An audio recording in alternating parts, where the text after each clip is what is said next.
Hello everyone, I'm Eulogia Ortiz, a cancer survivor and the recipient of Caregiver Award 2023.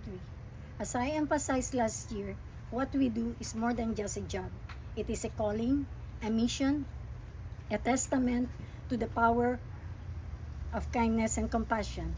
Being nominated by Visiting Angels of Matawan, New Jersey, and recognized by the Home Care Association of America was truly such a great honor for me.